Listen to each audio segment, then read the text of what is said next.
उपदेश जो है दो प्रकार से किया जाता है। अथवा अर्थात ऐसा समझो, उपदेश करने वाले इस संसार में दो प्रकार के होते हैं। एक तो यथार्थ उपदेश करने वाले, एक अयथार्थ उपदेश करने वाले। यथार्थ उपदेश करने का मतलब है ज्यों का त्यों, जो श्रुति युक्ति अनुभूति से 1% भी विरुद्ध न हो। और अयथार्थ उपदेश जो होता है उसमें श्रुति युक्ति अनुभूति का कोई समावेश नहीं होता, बल्कि उनकी वासना की प्रधानता होती है। जैसे किसी को हलवा खाने का शौक हो और कहीं पर यह निर्णय लिया जाए, कोई कार्यक्रम करवाया जाए, कहा जाए यहाँ पर भोजन बनाना, बताओ तुम्हारी क्या राय है, तो वह यही कहेगा भाई हलवा ही बनना चाहिए। जो गुलाब जामुन का शौकीन है वो गुलाब जामुन की ही बात करेगा। तो सबसे पहले इस रहस्य को अच्छी तरह से समझ लेना चाहिए। अब यहाँ पर ये दो प्रकार के जो उपदेश बताए, यथार्थ अयथार्थ, तो यहाँ वस्तुएं भी दो है। ऐसे देखा जाए तो वस्तु केवल एक ही होती, उसमें एक दो का भी समावेश नहीं होता है। परंतु व्यवहारिक सत्ता में बैठ करके जब साधकों को कुछ न कुछ उपदेश दिया जाता है, तब समझो एक प्रकार का अध्यारोप किया जाता है। क्योंकि जब तक ऋषि का ज्ञान नहीं होता है तब तक कहने का मतलब सर्प की भ्रांति होती है। तो यहाँ पर भी जब तक ठीक ठीक बोध नहीं होता है तब तक जगत की प्रतीति होती, तब तक जगत सत्य प्रिय रमणीय प्रतीत होता है। तो एक तो जगत को महत्व दे करके, एक जगदीश को महत्व दे करके। यहाँ पर हर प्रकार से देखेंगे तो ये दो दो बातें विपरीत स्वभाव वाली सामने आएगी। सत का नाम लेंगे तो सत खड़ा हो जाएगा, चित का लेंगे जड़ हो जाएगा, आनंद का लेंगे दुख हो जाएगा, नित्य का तो अनित्य, अविनाशी का तो नाशवान आदि। तो यहाँ पर दो चीजें प्राय देखने में आती हैं, दो चीजें उपलब्ध होती हैं।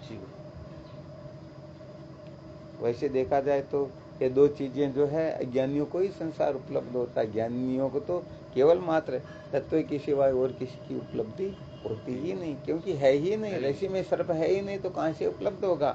परंतु रस्सी का साक्षात्कार नहीं होगा तब तक वो सर्प की जो भ्रांति है वो जो की तू अनवरत बनी ही रहेगी।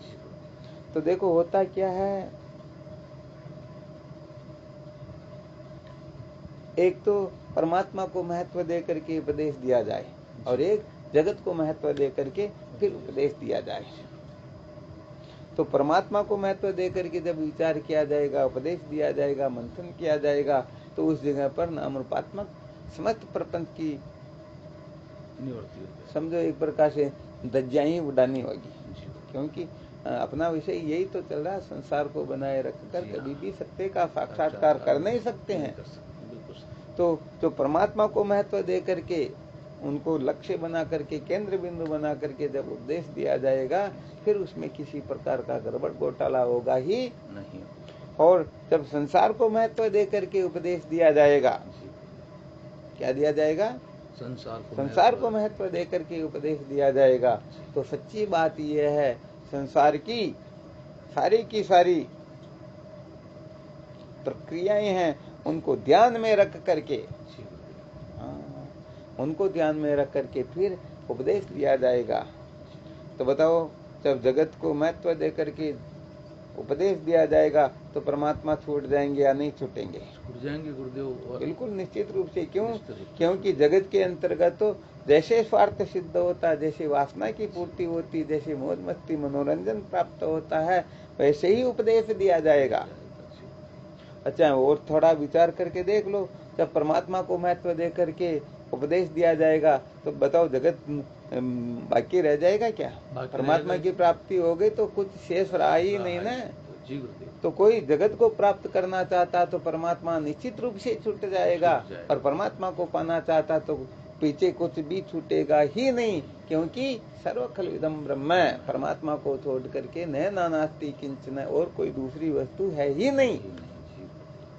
तो अब ये बड़ी दुर्लभ बात है, ये साधकों के चित्त में भी अच्छी तरह से बैठे कि सचमुच में कौन किसको महत्व देकर के उपदेश कर रहा है। तो जो जगत को महत्व देकर के उपदेश करते हैं वो परमात्मा से अलग करके संसार की ओर भटकाते हैं, और जो परमात्मा को महत्व दे करके उपदेश करते हैं वो निश्चित रूप से अपने जीवन को धन्य बना देते हैं।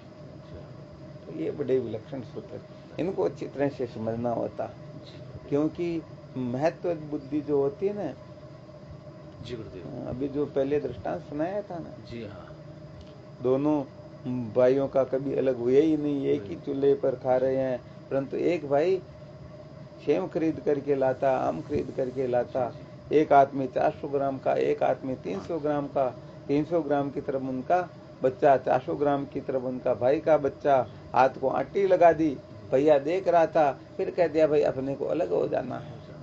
अब वो भले पूरे संसार के आम ला करके भी उनको खिला दे, परंतु उनका भाई कहता भाई तुम्हारे भीतर ये भावना बैठ गई कि ये मेरा बच्चा और ये भाई का बच्चा, गड़बड़ यहाँ पर हो गई। गड़बड़, तो जब गांठ पड़ जाती है ना, तो फिर बड़ा गड़बड़ घोटाला होता है। तो कहने का मतलब जो संसार को बनाए रख करके, संसार को महत्व दे करके उपदेश दिया जाता, तो उससे जिज्ञासु का कभी भी सच्चाई तो नहीं होता। क्यों? क्योंकि संसार को महत्व देकर उपदेश देने का मतलब संसार को बनाए रखना। तो वहाँ पर यही उपदेश दिया जाएगा, वहाँ धर्म कर्म की बातें ही चलेगी, वहाँ पर शास्त्र के अनुकूल, शास्त्र की मर्यादा में रह करके ही उपदेश दिया जाएगा। देखो शास्त्र ये कहता है, वो कहता है, सामने स्त्री है तो उसे पतिव्रत धर्म पालन करने का उपदेश दिया जाएगा, और यदि कोई पुरुष है, समझो कोई बेटा है तो उसे पिता की आज्ञा का पालन करने का, पिता है तो पुत्र के प्रति तुम्हारा क्या कर्तव्य है, भाई है तो बहन के लिए क्या, बहन है तो भाई के लिए क्या, इसी का उपदेश दिया जाएगा ना। तो ये क्या हुआ, ये एक प्रकार से उनको सीमा में ही बांध देगा। सीमा में बांध देगा तो क्या होगा, फिर वो सचमुच में सत्य का साक्षात्कार, क्योंकि वह उनको अटका देते हैं। जबकि प्रक्रिया ये, इन उपदेश की अत्यंत आवश्यकता है, परंतु मोहवश जीव ये भूल जाते हैं कि जीवन का यही सार है। जीवन का वास्तव में ये लक्ष्य नहीं है, परंतु वह इसको जीवन का यही सार समझ लेते हैं। इसलिए अंतःकरण की शुद्धि तक ठीक है, अपने अपने हिसाब से जो कुछ हो रहा है बहुत अच्छी बात है, परंतु जिनका अंतःकरण शुद्ध हो गया, अंतःकरण पवित्र हो गया, तत्व की जिज्ञासा जागृत हो गई, उनको यदि संसार के पतड़े की ओर प्रवृत्त करे, महत्व बुद्धि करवाए या और कुछ ऐसा वैसा करे, उसमें जो सारा गड़बड़ घोटाला हो जाता है। इसलिए वैसे देखा जाए तो सच्ची बात बताए ना, तो ये जितने भी पंडित लोग हैं, कथाकार लोग हैं, धर्मात्मा लोग हैं, पता नहीं क्या क्या ये संसार में है ना, ये सारा उपदेश करने के लिए हजारों लाखों करोड़ों लोग बावड़े होकर के भटक रहे हैं संसार में, परंतु यथार्थ उपदेश करने वाले तो कोई कोई महापुरुष ही होते हैं। इसलिए सचमुच में संतों का परम कर्तव्य होता है, किसी जीव को उपदेश करे तो सचमुच में उसका कल्याण कैसे हो, वही रास्ता बताए। तो कुल मिलाकर के ये परीक्षा करना। जी गुरुदेव, कल वहां बैठे थे तब समझ में आ गया आपके, उपदेश दिया ना, तो भाई अपने को ऐसे ही रहना, यहाँ से इधर उधर नहीं होना, यही जीवन का सार है। ये क्या हुआ, ये जगत को महत्व दे करके उपदेश देना होगा, वास्तव में तत्व को महत्व दे करके नहीं। तो कहने का मतलब वैसे देखा जाए तो ये संसार तो वैसे ही बिगड़ने वाला, वैसे ही छूटने वाला है। कोई सोचे अरे संसार बिगड़ रहा, नष्ट हो रहा, संसार छूट रहा, तो फिर क्यों, क्या आवश्यकता है आत्मचिंतन करने की, इस ओर आने की। इसलिए जो संसार के छूटने से डरते हैं, भगवान शंकराचार्य जी महाराज के दादा गुरु गौड़पादाचार्य जी महाराज मांडुक्य कारिका में लिखते हैं, योगिनो विद्यते समाधय अभय भय दर्शन, डर रहे बेचारे योगी लोग, हमारे से ये छूट जाएगा, वो छूट जाएगा, इसलिए ब्रह्म विचार की ओर कोई आना ही नहीं चाहता है। इसलिए सच्ची बात तो ये है, अनात्म पदार्थों के प्रति सत्यत्व, प्रियत्व, रमणीयत्व बुद्धि, इनके प्रति किसी प्रकार की महत्व बुद्धि है, तब तक समझना चाहिए कि अभी तक साधक की जो श्रेणी है वो भी परिपक्व नहीं। वेदांत के जो मूर्धन्य विद्वान हुए वो तो सच्ची बात कहे तो केवल मात्र जीवन मुक्त महात्माओं की दृष्टि में तो एक प्रकार की ही सत्ता होती है, और जो थोड़े उनसे नीची कक्षा के हैं, वो केवल दो सत्ता को ही स्वीकार करते हैं, परमार्थ सत्ता और प्रतिभाषिक सत्ता। व्यवहारिक सत्ता का तो अत्यंत दबाव, इस कचरे को तो बीच में लाते ही नहीं।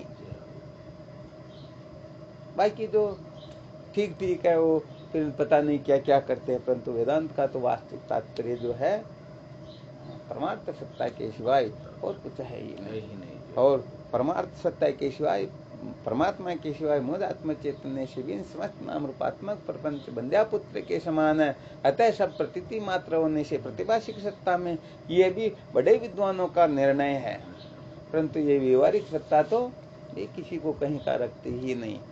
इसलिए व्यवहार को बनाए रख करके, व्यवहार को महत्व दे करके, व्यवहार का ध्यान रख करके, ऐसा वैसा करके फिर मैं भगवत प्राप्ति कर लूंगा, अरे कल्पांतर तक भी इनकी औकात नहीं है कि ये सत्य का साक्षात्कार कर ले। इसलिए संसार को बनाए रख कर कभी भी सत्य का साक्षात्कार किया जा सकता ही नहीं, यह सिद्धांत है।